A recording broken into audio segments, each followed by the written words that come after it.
Yes. And I want serious problem in Okija Junction.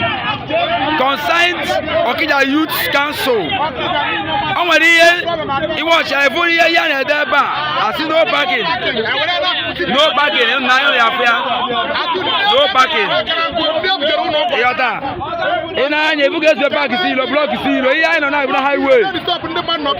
Okija highway ka ino. Ati na ya block ka. Ndo ka na ba aya for the passenger.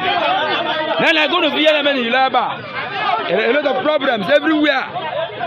Yes. We go to Okija Tini here now. We here was the Okija Youth Council. How would I order here in Okija? So the issue how would I here? I mean I cause a problem.